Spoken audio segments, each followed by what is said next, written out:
Welcome to some new r/malicious compliance stories, where people comply to the letter, but not the spirit of a request. I hope you had a great day. Thanks for all the likes and comments on the last video.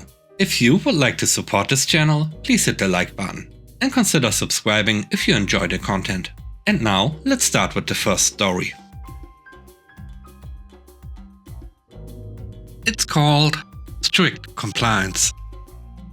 After undergrad, I moved to Texas to manage a mostly local chain of Tex-Mex restaurants. At one of my first training stores, I was assigned a month in the kitchen to learn the back-of-house process. As I grew up in the business and had worked during college for a large casual dining chain, I was familiar with and skilled in all of the general aspects of running this type of kitchen. However, it was a good opportunity to learn the particular aspects of this company's operations. After driving from northeast Dallas to Grapevine early one morning, I greeted the driver, retrieved my clipboard and started supervising the unloading. He worked fast and had the truck unloaded in about 30 minutes or so.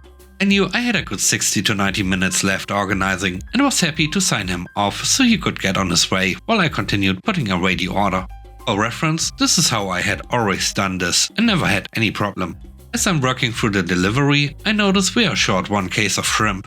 Obviously, that's quite a bit of money, but those types of things happen. And in my experience, the process was to call the vendor promptly and let them know.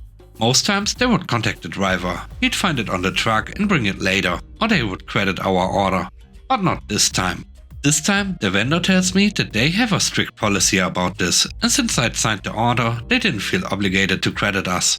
I told them that seemed like a bad policy when dealing with a restaurant that was doing around 70k a week in sales in 1995 and paid promptly.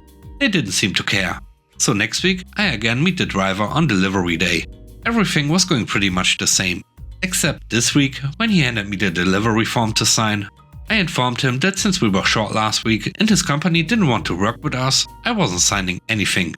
Until I had everything counted. And I couldn't count everything until I worked through the large pile. Since he couldn't leave without getting a signature, he got to stand at our back dock until I was done. I may have been a bit extra thorough counting and organizing that day, because he was fuming when I got back to him about 1.5 hours later with a signed form. I assumed that this made him late enough to miss several deliveries that day, as many restaurants won't accept delivery between 10 and 2 p.m. But I know he was late to several stops because his company called me the next day and said that they couldn't work this way. They quickly agreed that if we cooperated and acted in good faith on future orders, they would return the favor. We received credit for the missing shrimp on our next delivery. The next story is called All the Overtime. Many years ago, I worked in the control room of a private ambulance company. I was working overnight, which meant I never really saw a manager and had to do everything on my own. Literally, I would be the only one in the office.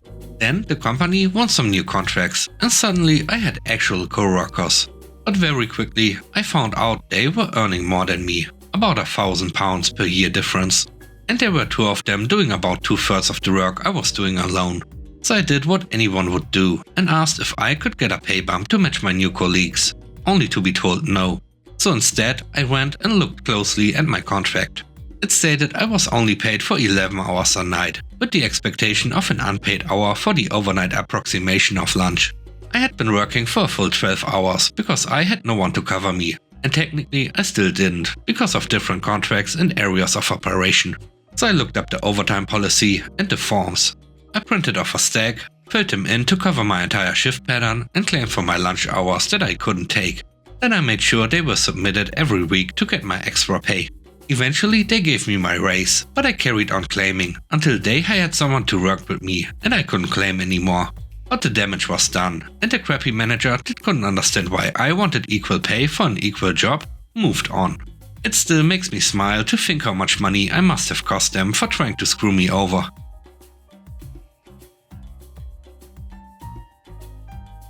The third story is called Deep Clean. I'm a 20-year-old male that works at a very popular restaurant in a very snobby area. My main job is to assist the servers in any way I can, so they only have to worry about sweet-talking the customers. I do all the heavy lifting for them, whether it's cleaning their tables or taking their drinks and food to their tables. All they have to focus on is making the customers laugh. They get tips that range from $17 to $40 per table, while I make $8 an hour and get treated poorly. My manager came up to me in a "I'm better than you" mood and told me to deep clean the floors, ice makers, walls, trash cans and racks, and to not come to the front for any reason. I'm very annoyed at this because none of those things are my job duties. We have a staff that deals with all the cleaning of the back, so it didn't make any sense to have me do it. These tasks would have taken me an hour and a half max, but I was feeling a bit cheeky and decided to really deep clean the back until it was spotless. About 30 minutes later, the same manager comes up to me and tells me that there are 4 tables that need cleaning and 2 other tables just got set and I need to bring their drinks to them. I looked at this man with a stare of a 20-year-old that has no bills to pay and say, "No, I'm not done cleaning." He looked shocked and responded angrily, "You can finish later, they need help." I countered with, "No, it's filthy here, we don't want a health inspector to just walk into this filth. Or do we?" He storms off like a toddler that didn't get their candy. 2 hours go by and I'm on my hands and knees scrubbing. The same manager comes back again with a smirk. He says, "Wow, this looks like it's going to take you all day long. Maybe you should come to the front and help the servers since there's a huge Sunday rush." I replied, "You know, you might just be right." And then I go back to cleaning and he storms off again. Fast forward to 2 minutes before my shift ends. My knees, legs and fingers are all aching from cleaning. I shuffle my way to the front where my manager has been waiting for me. He says, "You finally decided to come help, huh?" And I looked at him without saying anything and clocked out, and then I tell him, "Sorry, I'm not clocked in." I rocked out to my car while he was blowing my phone up.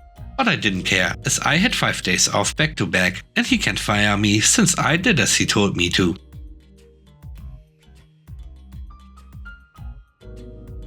The next story is called All Customers. We have a new manager who is both extremely arrogant and extremely incompetent. One issue we periodically deal with is a few slow weeks followed by business picking up again. Hardly cause for alarm. Well, this new manager decided aggressively cutting employee hours is the solution, and stupidly to let any customers come in even until the last possible second. "We need the business," she says. The problem is that getting a new customer set up takes 3 to 4 hours. Usually we encourage those customers to come back the next day at an earlier time, so we aren't open 3 to 4 hours past close for one person. We need a full staff here whenever we are open. So serving one customer after 10 hours with 10 employees just standing around is a horrible waste of money. So that is exactly what we've been doing. Each new customer that comes in at the last second gets the by the book treatment. So instead of every employee being done about 30 minutes after we close, we are now staying open hours after we close. Employees are not only getting their hours, but overtime in many cases, just to serve one person at the end of the day. I would guess we are now spending significantly more on labor costs than we were before our new manager decided to enforce her brilliant ideas against everyone's objections. But hey, all this extra money I am now getting from overtime is great. The last story is called 1 minute late. I worked at this company for 2 years and never had attendance issues brought up and received 2 promotions in a year. They were training me for another promotion where my boss goes through every time I've ever been even a minute late back from breaks or lunches. Keep in mind, in the last 6 months I had only ever been out sick twice, which, even though I had sick pay, were each considered a strike. Even when I got the virus from being exposed at work, the 2 days I called out were each separate occurrences held against me on my review and bonus. Effectively, it was 5 to 10 minutes, all in 1 minute increments. Those 10 minutes were enough for him to write me up. He said I will still be training for the promotion, but there is no way in my review in a month I will receive the promotion or pay increase till the next review. He even said I was an exemplary employee, excelling in this role, and I can handle more than anyone without being challenged. So because of these few minutes, I will have to do the job for this promotion for a year without pay or title, and I'm on write-up. I asked him to clarify if that meant each time I was a minute late was as much as a strike as being out sick for the day, and he said yes, it's based on occurrences. Well, one day I was having car issues, and if I were to work from home that day, I'd only be a minute or 2 late. He also reprimands having to work from home too much, since we are supposed to be in the office 4 times a week. If I came into the office, I'd be at least 20 minutes late. so I decided to call out sick, since it's all the same anyways. He also promoted me anyway, after telling me this wasn't possible no matter how perfect my attendance was. So I found a new job and left, giving me an even bigger raise. And with that, we end today's video. Let me know what you think about the stories. On a scale of 1 to 10, how would you rate the stories and today's video? I hope you enjoyed the video. If you like what I do and want to support me, please subscribe and hit the like button. I hope you have a great day. Stay safe. Bye bye.